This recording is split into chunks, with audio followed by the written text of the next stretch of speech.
Never mind. I saw the killer. We gotta get the fellas. Get me out of this thing. All right. Here, I'll just push you out. Don Knotts, the face that made America roar with laughter, spent his last moments in a way no one could predict.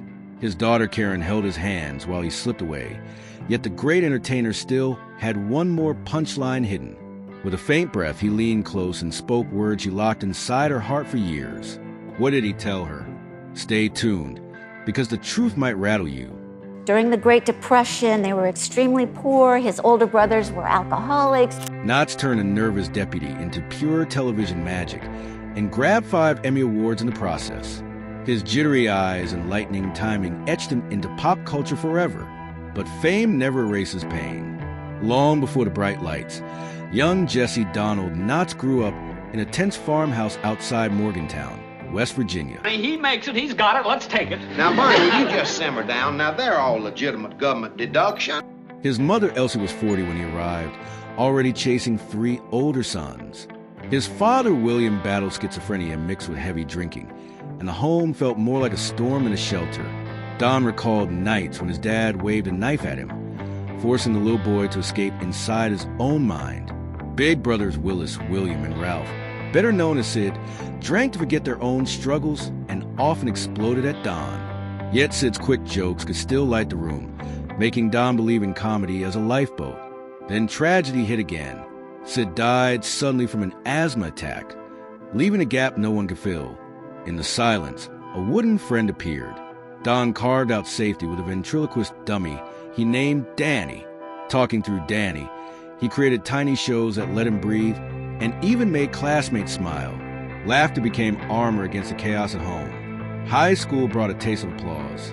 Don, skinny and shy, somehow won class president. Spotlight moments felt thrilling, yet insecurity clung to him like a shadow. After graduation, he stuffed Danny in a suitcase, grabbed every ounce of courage, and bolted to Manhattan at just 18. The city smacked him down fast. His first audition bombed hard, and New York offered no mercy to a kid with 0 connections. Broke and bruised, he marched back to West Virginia, but he refused to quit. World War II was raging, so he enlisted and found a brand new stage. Battlefields turned into theaters. Serving in the Army Special Services Battalion, Don toured the Pacific with the show's Stars and Gripes, cracking jokes for soldiers who desperately needed a laugh. Crowds cheered and medals piled up. By discharge, he wore honors like the World War II Victory Medal and 4 Bronze Service Stars. Even his rifle badge gleamed. Yet the biggest reward was confidence. Home again, but not the same man. College felt different when he walked the halls as a veteran. He majored in education, minored in speech, and soaked up every chance to perform. Fraternity events transformed into mini comedy clubs where he sharpened timing forged in wartime tents. Between classes, Don met K-Mets, and romance bloomed fast. Marriage gave him steady ground he had never known. Diploma in hand and wife at his side, he set his sights on New York one more time. Second attempt, new fire. This time doors cracked open thanks to Army buddies scattered through showbiz. Smoky comedy clubs tested his material night after night. Radio caught the buzz, and soon he voiced Wendy Wales on the Western serial Bobby Benson and the B-Bar-B Riders, shooting out snappy one-liners that listeners adored. Momentum finally surged. Stage gigs stacked up, TV producers listened, and destiny pointed straight at Mayberry. The shy boy from Morgantown who once spoke only through a wooden dummy was about to become Barney Fife, the gold standard of small-town comedy. But remember that whisper. Karen kept her father's last words locked away, guarding them like treasure until the perfect moment. And when she finally shared them, the revelation sent chills through anyone who ever loved a good laugh. The story is far from over. The next twist will stun you even more. Television cracked open the door to stardom, and Don Knotts sprinted through it. His first big break arrived on the daytime drama Search for Tomorrow, airing from 1953 to 1955. It was not comedic, yet it planted him in living rooms across the nation and proved he could hold his own on screen. Then lightning struck in 1956. Knotts joined the Steve Allen Show and unleashed a twitchy, bug-eyed bundle of nerves in Allen's fake interviews. Viewers roared with laughter as the shy West Virginia kid transformed jittery habits into comic gold. Those wide eyes and quick gulps mirrored his true anxiety. But under studio lights, he spun worry into wonder. Meanwhile, a Broadway bond was forming. From 1955 to 1957, Knott stood beside Andy Griffith in the hit play No Time for Sergeants. He juggled two scene-stealing roles, a startled preacher and a clumsy corporal named Manuel Dexterity. When Hollywood adapted the story for film in 1958, he repeated the act, twitching and trembling while Griffith played the lead bumpkin who toppled military order. Audiences sensed sparks between the pair, foreshadowing one of the greatest partnerships ever to tickle a television screen. Offstage life was moving just as fast. Back in college days, Don had fallen hard for Catherine Metz, a minister's daughter raised on calm rules and quiet Sundays. On paper, the match looked impossible. He was skinny, quick-witted, and carried childhood scars, while she was poised and proper. Charm won the day. Catherine broke her engagement, chose Don, and the two exchanged vows within 2 years. Dreams still whispered louder than wedding bells. In 1949, the newlyweds packed a suitcase, scraped together $100, and rode east of New York. The city had rejected Don once, calling him too awkward, too strange, too nervous. That sting returned quickly. Casting offices turned him away again and again. Even polished wartime jokes could not crack the icy faces of Manhattan producers. Yet he refused to quit. Radio became his survival line. He voiced windy wails on the children's Western Bobby Benson and the B-Bar-B Riders, firing off fast quips that paid a few bills and sharpened timing. Each tiny part felt like a single rung on an endless ladder, yet he kept climbing because the view at the top teased his imagination. 7 grinding years later, the clouds parted. Broadway welcomed Knott's for real and No Time for Sergeants, and this time the applause thundered. The biggest gift of that run was a lifelong friendship with Andy Griffith, a country storyteller whose easy charm balanced Don's electric jitters. Opportunity bloomed, yet typecasting lurked like a trap. Hollywood could not see beyond the psychic suit. Directors loved to place Knott beside tall, heroic leads, letting his rubber face amplify their cool confidence. Many actors dread a cage like that, and Don likely felt the weight. Yet destiny held one more role that would chain him to lovable foolishness forever. Enter Mayberry's famous deputy. In 1960, Knott watched the pilot for the Andy Griffith Show and phoned his buddy with a half-joking idea. The sheriff on screen, Griffith surely needed a deputy, and who better than Don? Griffith laughed, connected him with producers, and history snapped into place. Sergeant Barney Fife was born in a single phone call, and television would never be the same. Knott poured every ounce of nervous energy into that tiny badge, turning small-town missteps into weekly legend. Awards piled up, and viewers fell in love with the jittery deputy, who somehow kept order while nearly dropping his lone bullet. But fame can fracture a family. Behind the studio gates, Catherine fell out of step with the Hollywood crowd and reportedly clashed with Griffith's wife. Long filming days stretched 10 hours or more, leaving Don exhausted and distant at home. As the star climbed, their marriage slipped, and tension thickened each time a studio call stole another weekend. 13 years and 2 children later, the knot unraveled. Don and Catherine divorced, and in a partnership that had survived poverty but could not outrun showbiz schedules and creeping resentment. The break shattered him more than fans ever knew, because private fears already gnawed at his mind. Anxiety had stalked Don since his earliest performances. Before sold-out arenas, he often lay in bed frozen for hours and sometimes days, gripped by terror the audience would see through his act. Doctors finally prescribed medication in the 1950s to calm the storms churning inside him. On stage, he could lampoon a nervous breakdown for laughs. Yet backstage, the dread felt painfully real. Hollywood lights kept shining, but shadows followed close behind. Each role demanded bigger laughs and louder antics, forcing Don to wrestle worry, while millions watched.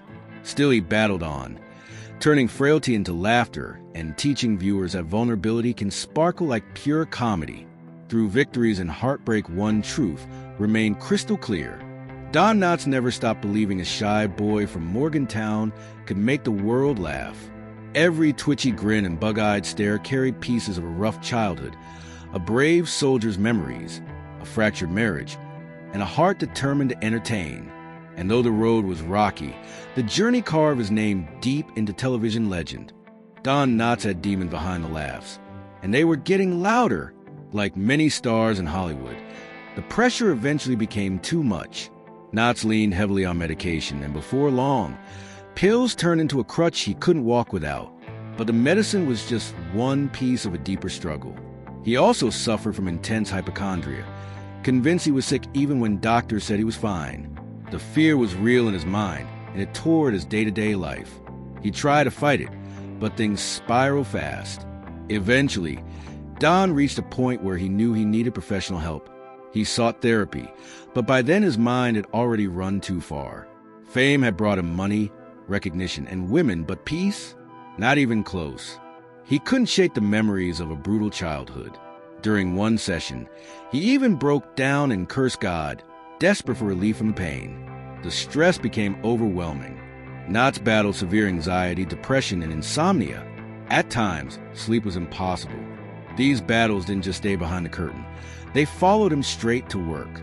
And that's when everything changed. In 1965, Knotts shocked the world and left the Andy Griffith Show. It wasn't because of drama on set, it was timing. He believed the series would wrap after 5 seasons.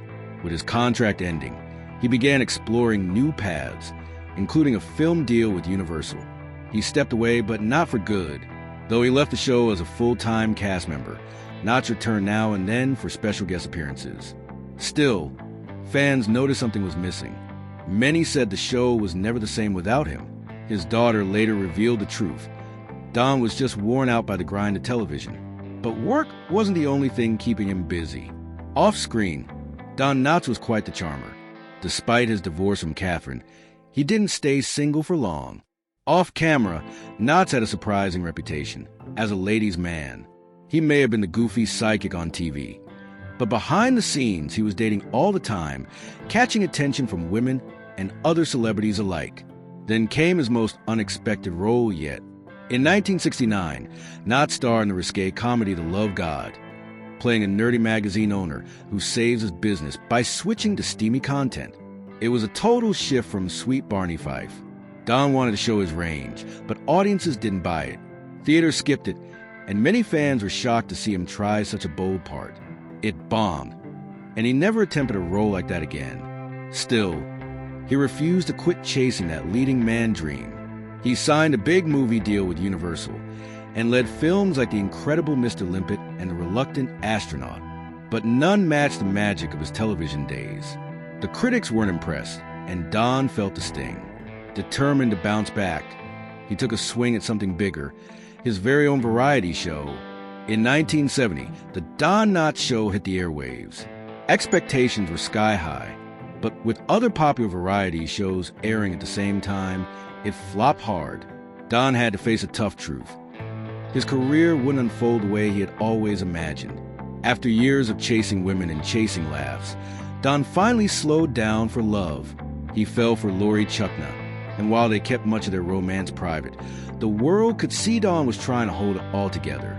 Sadly, life had other plans. Then came the diagnosis that shook everything. Just when things seemed steady, Don began having trouble with simple tasks. Reading, driving, even recognizing faces. His vision had blurred, and the cause was brutal: macular degeneration. He was losing his sight fast. The news sent him into a tailspin. His wife at the time, Laura Lee, said the diagnosis hit Don hard. He panicked and started rushing to check things off his bucket list. The fear and frustration got to him, and it strained their marriage badly. After nearly 10 years together, they divorced in 1983. She later said his intense reaction to going blind was the breaking point. Thankfully, a bit of hope returned. Don underwent eye surgery, and miraculously, his vision improved. But just as one storm passed, another rolled in. A new enemy had arrived, one that would be harder to fight. Don had picked up smoking back in his early Hollywood days. Like many others at the time, he gave up later in life, but the damage had already been done. In the early 2000s, he was diagnosed with lung cancer. Still, Don remained hopeful. After all, he had beaten blindness. But this time, he kept the truth hidden from his kids. Even as the disease grew more serious and chemotherapy became necessary, Don didn't share the full weight of his illness with his children. He wanted to protect them. He was a funny dad, the one who always made people laugh. And even as the cancer spread, he held on to that image tightly. He wasn't done trying to live. Not yet. Right in the middle of his health crisis, Don still made a bold life decision. He clung to the hope that he could beat cancer the same way he beat everything else. But as the illness crept in deeper, even his famous smile couldn't hide the struggle behind the scenes. In 1987, Don Knotts joined the sitcom What a Country. He was already in his 60s, a comedy legend with decades behind him. That's when production brought in a young actress named Frances Yarborough to help him memorize his lines. The show flopped, but something much bigger happened. Don never forgot Frances. Years later, their paths crossed again, and this time, sparks flew. Despite their huge age gap, love took over. Frances admitted she fell for Don's vulnerability. In 2002, they tied the knot. Was she the one he'd been searching for all along? Maybe. But they simply didn't get enough time to find out. Tragedy arrived far too soon. In 2006, Don's cancer returned with a vengeance. Chemotherapy wasn't enough, and complications took over. Doctors couldn't help anymore, so he went home to face the end. But in true Don Knotts fashion, he didn't stop being funny. He kept cracking jokes, even on his deathbed. His final wife inherited millions. Just 4 years after their wedding, Frances became a widow and a very wealthy one. But money couldn't replace what they lost. What did Don's daughter have to say? Karen Knotts, his daughter, revealed something heartbreaking and strangely beautiful. Even while dying, her father wouldn't stop joking. He was making us laugh in hysterics, she said. He was literally dying, but he did something or said something that caused my stepmother and me to go into fits of laughter. And then she ran out of the room. Karen wasn't crying. She was laughing so hard she couldn't take it. She later admitted she felt ashamed for walking out on her father's final moment. Not because of sadness, but because she couldn't stop laughing. A friend gave her clarity. Director Howard Storm told her, "You should have stayed and laughed out loud. That's what comedians live for." Karen later agreed, "I should have just stood there and burst out laughing." That's what Don would have wanted. He didn't act funny. He was funny. In an interview with MeTV Legends, Don said his comedy came from growing up around laughter, especially his brother Shadow. "It just became a part of my whole person," he explained. Karen said the same. It wasn't forced. It was just an out-of-control natural funniness. He didn't rehearse joy. He radiated it. Don's warmth wasn't scripted. His timing wasn't taught. It came from within. Comedy wasn't just what he did. It was who he was, right down to his final breath. He gave one last performance with a smile. But one more reunion was still to come, though the years had created distance between Don and Andy Griffith. Their bond had never truly broken. In Don's final hours, Griffith came to his hospital bedside. The man who once called him Barney now whispered something deeply personal. "Breathe. Keep breathing, Jess." Griffith was one of the only people who knew Don's real name, Jesse, a name Don hated. But in that final moment, Andy used it tenderly, as only an old friend could. Don couldn't speak, but he moved his shoulders slightly, a small, silent sign that he was still listening. Griffith understood immediately. He stayed with Don until the evening. Later, in an interview with Larry King, Griffith recalled waiting near the emergency room. He overheard the doctor telling Frances that Don's heart had stopped in the ambulance, but they brought him back. "Yes, we knew it was coming," Griffith said. Don Knotts passed away on February 24th, 2006. He was 81. A man who gave the world decades of joy was gone, but not forgotten. Don may not have achieved everything he dreamed of, but he reached heights most never imagined. His statue still stands proudly in his hometown of Morgantown, West Virginia, and on TV screens everywhere. He still lives on. From reruns of The Andy Griffith Show to classic films, Don Knotts continues to make audiences laugh across generations. His talent didn't end with his final breath. It echoes with every giggle he still brings to life. What do you think? Did Barney Fife ever make you laugh out loud? Tell us in the comments. And if you enjoyed this video, give a like, share it with someone who needs a smile, and subscribe for more stories that celebrate unforgettable legends.